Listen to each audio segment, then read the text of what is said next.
I am so glad you are with us because I'm about to introduce you to one of my favorite people in the entire world. My name's Dave Leavelle. I'm the Dallas Morning News watchdog, and I'm here today with Detective Jim Leavelle, who is a retired Dallas police detective who you may recognize his face. Jim, put on your hat. I think that'll be another clue who you are. He was the detective who was handcuffed to Lee Harvey Oswald on that day in November 1963. And Jim also was at Pearl Harbor on December 7th, 1941. So two of the most cataclysmic events in American history. Jim's a witness. So I'm so happy to see you. You look great. You're a young man at 94.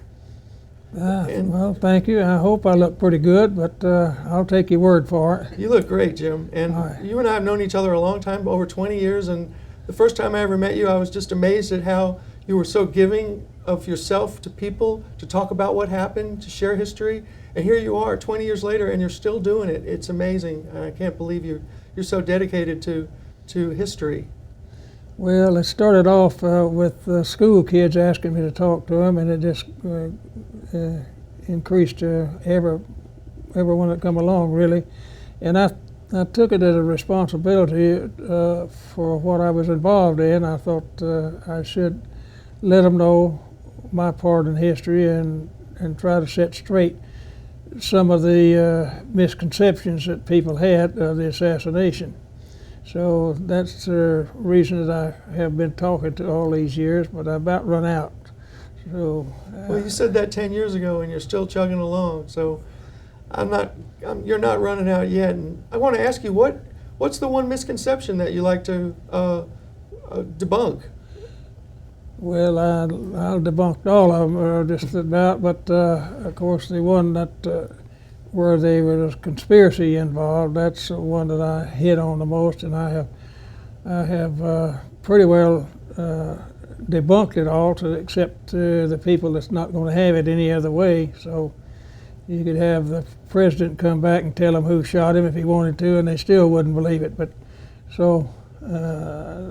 that's the primary thing that I'd like to get over. And then you have dialogue with the major characters. I mean, you talked to Lee Harvey Oswald, you talked to Jack Ruby. Tell us what happened after Jack Ruby shot Lee Harvey Oswald, the conversation that he said where he messed things up. Or you tell him. Yeah.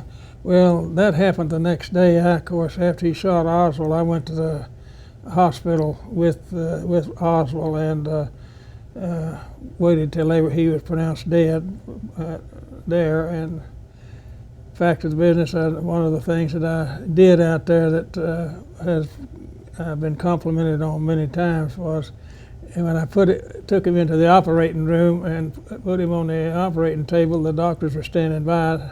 I told them, I said, before you do anything else, I want that bullet out of him, because it had come through and lodged just under the skin. I could take my fingers and roll the bullet around under the skin. So I told them, I said, I want that bullet out of him before you do anything else. So they just rolled him over and hit it with the scaffold. It just popped out in a tray. And then I had the nurse standing there to put her initial on the butt end of that bullet. And because I told her, I said, you and I are going to be testifying down the road that this is the bullet to come out of him. And sure enough, we did. I testified several times. I know she did at least once. But I've been complimented many times for that, but I was always taught to gather evidence, and that's what it was for, because I could prove that was a bullet that killed him. And you ended up serving 25 years on the Dallas Police Department, and you retired in the early 70s. And I'm working on a column about you right now, about how you are a living history and how you dedicate yourself to helping others. And that's why I admire you so much, and that's why I'm so happy to host you here at the Dallas Morning News today. And thank you for coming and sharing your life experience with all of us. You're quite welcome. Thanks, man.